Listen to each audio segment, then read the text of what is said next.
See, every time we start these, you have a little look at the picture. You're sort of sitting back, sort of like my granddad used to do. Well, still does, actually. He's not dead.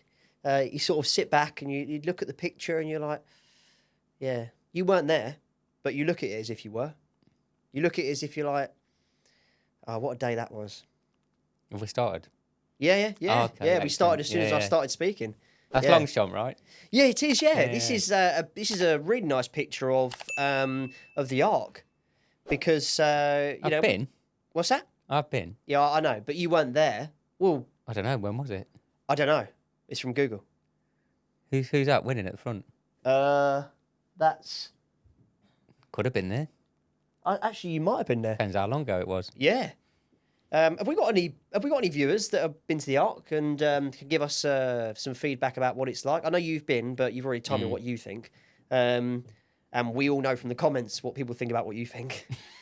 So yeah, if you've been to the Ark, I haven't, and I'll very much like to go. Whether I'll go this year, I don't know, because got Cheltenham soon after. But yeah, give us a bit of feedback on that. What is it like to go to the Ark, and what was it like to go when Enable only just pulled off the double? Yeah. When James Doyle, not going to get there, am I? No. And he didn't. Yeah, it didn't look like it from that angle. Because I always see it from a different angle. Yeah. But before we go any further, yeah, can I just touch on something? Yeah, if you want, yeah. Is this going to be a? This is fucking one Reddit, for TikTok. Mate. It can be, yeah. I can do what the fuck you want with it. We've spoken a couple of times about Ryan Moore, and Matt Chapman, but in separate occasions, and what we think of them, their personalities and stuff like that. What, that one has got one and one hasn't? Yeah, well, yeah, the very extreme end of the scale. Yeah.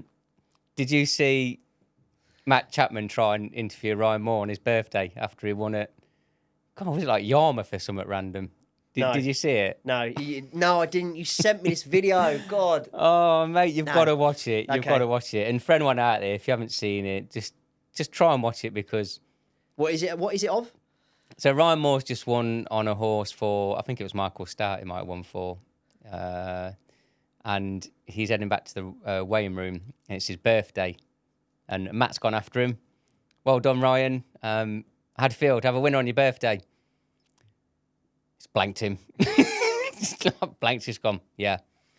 So Matt's running after him, keep chasing him. Yeah, it must be nice to have a winner on your birthday. Fucking blanked him again, pretty much. Just fucking...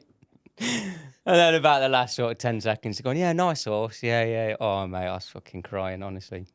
Well, if I'll try and get the video up. So if you can get it on there, mate, put it on. It's Ryan funny. Moore video with no personality is what we said last week. Let's take a look at it. I'll put it on the screen.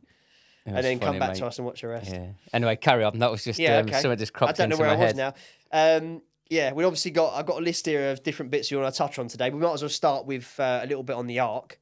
The Ark's not actually a race I know very well, because I picked up the Ark and when Enable had her first run in it, and our biggest Ark was when we picked Valgeist out, wasn't it? When he won. How long ago would that have been? 3 years ago, wouldn't it? No, and the rest, mate. And the rest? Was it pre-COVID? Was it post-COVID? Oh, maybe it was pre, yeah. Yeah, I think it was. When we were doing the tipping. I'll tell you when it was. It was when there was bloody shit weather, put it that way. Because... And we gave all our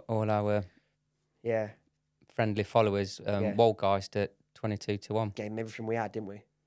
And we were very confident about it, 22-1 as well. Yeah. What year was it? You'd have to look at what year that was. I'll have a look. Okay. Yeah, so you've been... Yeah, it's a great day out. I had a freak weekend when I went. It must have been 12 years ago, mate, to be fair. And normally on Ark weekend, it's normally shit. It's damp, wet, can be cold. But I had a freak weekend in Paris. Oh, you said this? It was boiling up? 30 degrees, mate. I went to the Ark in my shorts and a shirt, short sleeve shirt. It was just such a freak weekend. I actually wonder if there's a geezer somewhere. Because you had hair then, didn't you? I would have done, yeah. So there would be a geezer somewhere with hair looking... with hair in shorts. I'm just looking at the photo. The horse that won it the year I was there was a German horse called Daydream. Do you want me to find out? And he did wear... Is that red and blue? Red and white? Is it red and white? What year did you go? 2012, Arc de Triomphe, maybe? 2012 winner. Okay, so the winner of the Arc in 2012 was a horse called Solmia. No, it was Daydream. So was it? Well, try 2011. 2011. Okay, We're probably boring the shit out of people now. Dandream. Okay, Yeah, Daydream. That was it. Yeah, so 2011 I was there then. Yeah. Dandream. Okay, so yeah, so that wasn't okay. Wherein it wasn't him. Right. So Okay. that's fine. not him. No. Anyway. Oh, cleared that up. Let's move on. Move on. Let's move on and get into it. The Arc's coming up, and it's going to be an absolute cracker. So on the 6th of October, the Qatar Prix de l'Arc de Triomphe. Oh, very well said, mate. Thank you. Say that again after 5 points. God, yeah, imagine. Sosei is the favourite that we said in the last episode. Yeah. And then you've got Luke de Vega, Shin Emperor from Japan. Mm-hmm. Los Angeles is in it.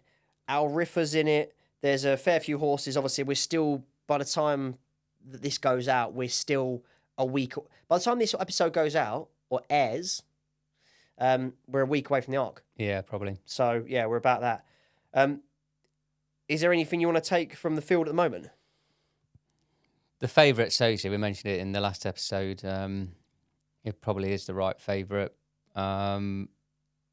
Los Angeles, I wouldn't rule out.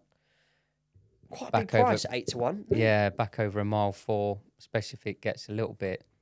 Because I think Los Angeles is a stayer.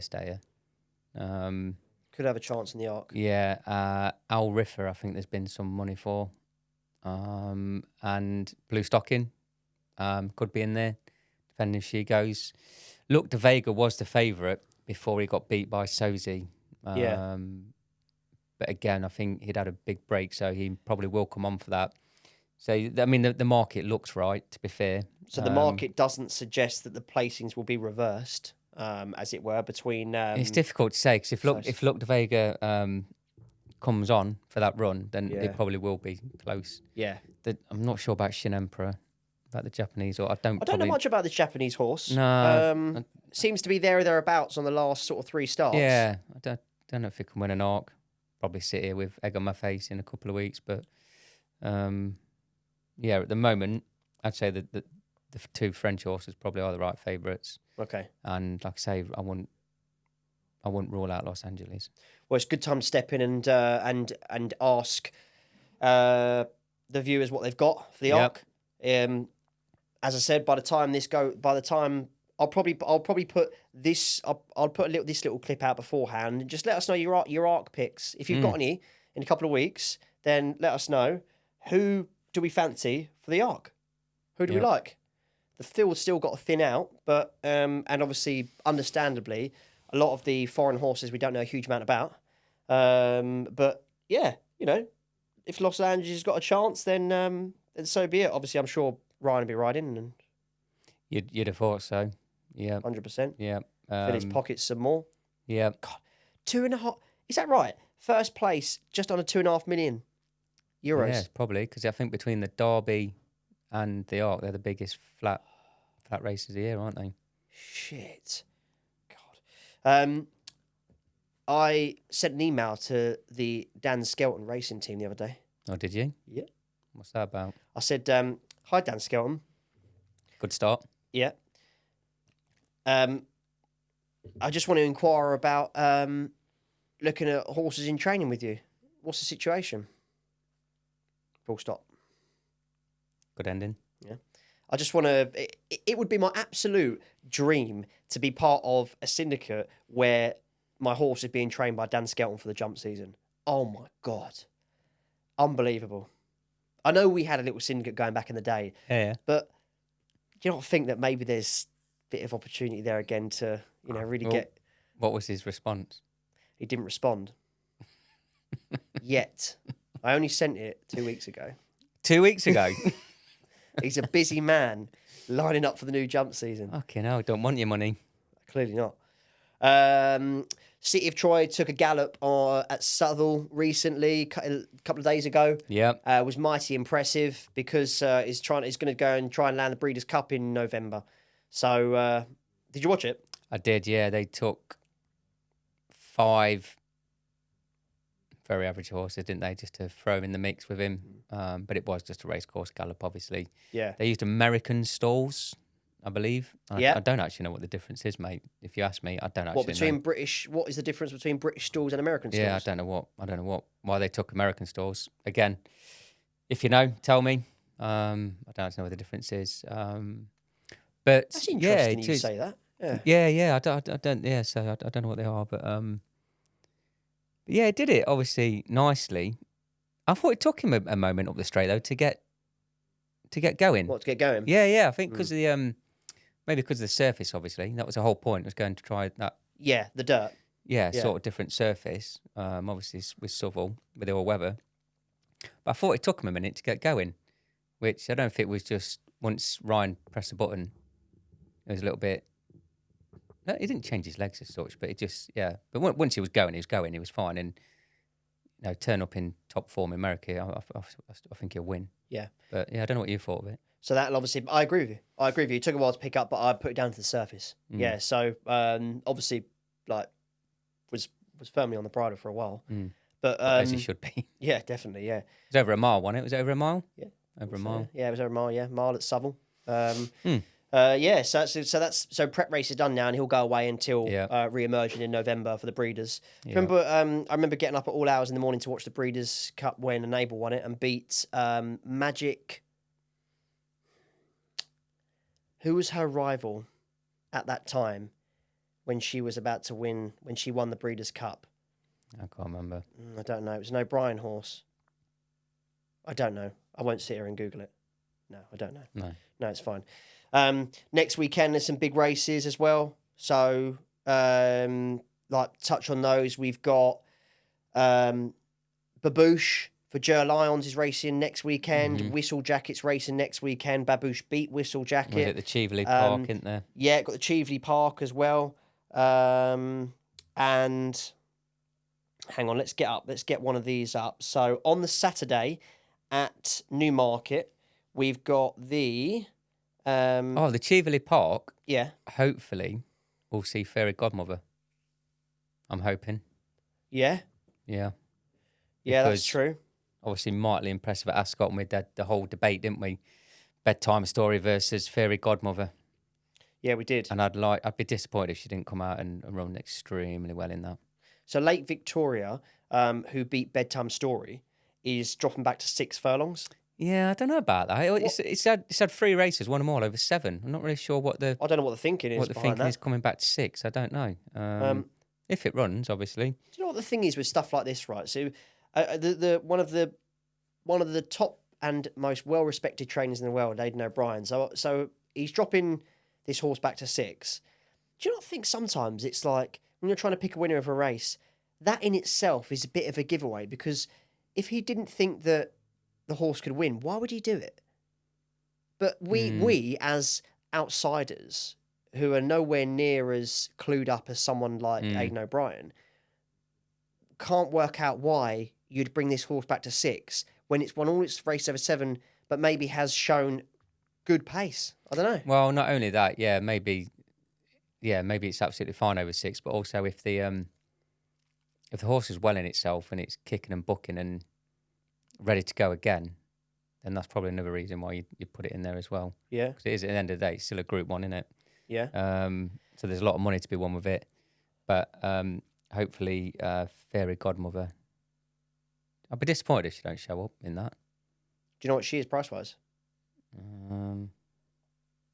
I'm really excited to see Babouche next weekend. 7-2 at the moment. Yeah, Babouche is a favourite. Yeah. So in that race, I would be with Babouche. I thought that horse was that was impressive because Babouche has beat Whistle Jacket, didn't Whistle in the last Jacket. race. Yeah, beat Whistle Jacket, floored Whistle Jacket, and then Whistle Jacket went over to France and won. But was that over 6? Yeah. So yeah, because that Whistle Jacket when he lost over 7 furlongs. Oh yes, yeah. Yes. But yeah, carry on. Anyway, yeah. So I'm excited to see. I'm always excited to see the unbeaten horse.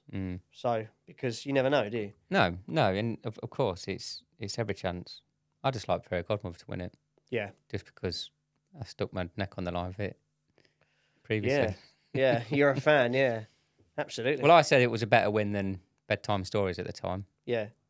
And Yeah, I you said, did, didn't you? Yeah, and if she wins this well, then you like to think there's maybe the arc, just spoke about the arc, the Guinness Yeah.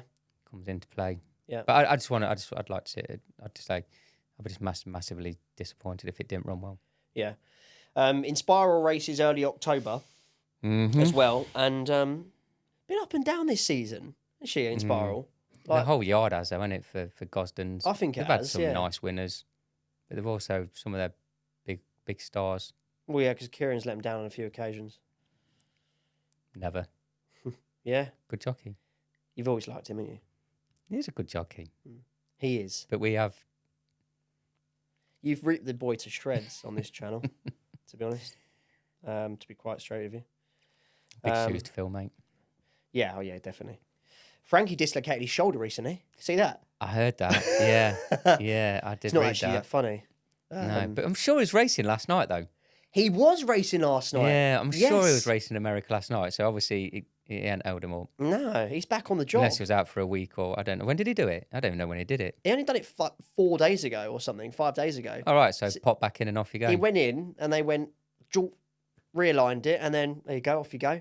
Couple of Being paracetamol. a jockey, you dislocate your shoulder. Obviously, your shoulder is one of the prime muscles you use. Yeah, mate. So- Jockeys are, mate. That, again, as much as you might dig out a ride here and there, they are fucking hardcore.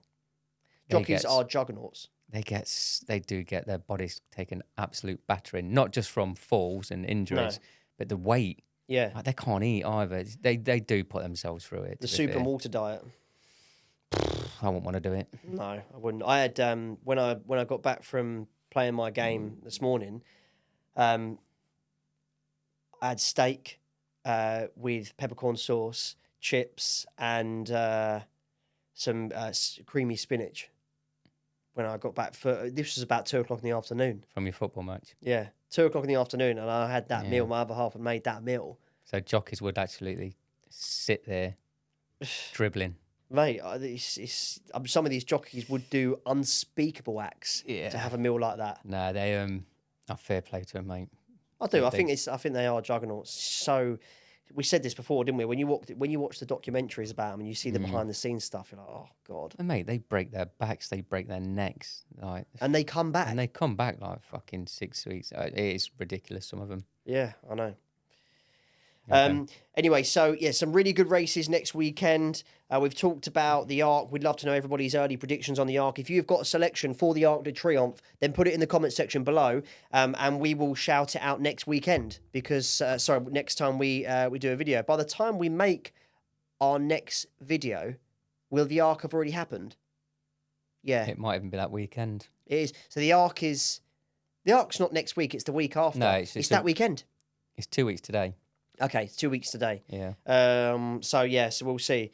The Champion Stakes at Ascot, which we sort of did also touch on last episode. Economics is favourite.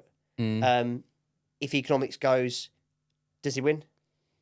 Yeah, still what is it? It's about 4 weeks away. Yeah. So, I'm just talking. Yeah, no. We've got to wait for the field touch on it. haven't we? Yeah, touch on it in a bit later down the line. But Yeah. of course, if he rocks up, what's he up against at the moment? What's the early field looking like? Early field in I think it's on the 19th. Early field. I'd help if I could find it. So there's a couple of while we're doing this, there's a couple of Where do I go? Oh, there you go. Yeah. Oh, Economics. Calandigan, the French horse. Oh yeah, okay. Second City of Troy in the Juddmonte. Yeah. Los Angeles. Probably not. August Rodham. You wouldn't say we'll be a million miles away. 12 to 1, that might be overpriced. If it says at 12s. Economics got its measure. But if you're looking for an each way bet, Yeah. Goliath. Oh yeah, But Goliath. again, yeah. it's Goliath. No. 1 mile. Can't run in the arc. No, but he's going to go to Japan. Oh, is he? Yeah, he's going to pull him out of that and then go to Japan for the Japan Cup. Yeah. Goliath. Yeah, and then 20 to 1's bigger after that. So we'll have to wait on that one, see Yeah. what comes on that one. Good. A couple of news stories as well that I wanted to touch on. So, Nicky Henderson says that John Bon is staying down the 2 mile route after he's had discussions with JP McManus. That's surprising. So John Bond will not be up in trip this season. Looked good when he upped him in trip last year. Yeah, he did. And that's interesting because it takes sometimes John Bond. Last year, there was a race where John Bond made a mistake and then because he was odds on to win a race, the race was actually won by the Alan King horse, the 2 mile specialist. Oh, God, my memory. I don't know. But he made a mistake and stayed on like a train. So that's surprising because he's another year older. He got stepped up in trip and saw it out well. And maybe over 2 miles, it happened a little bit quick for him.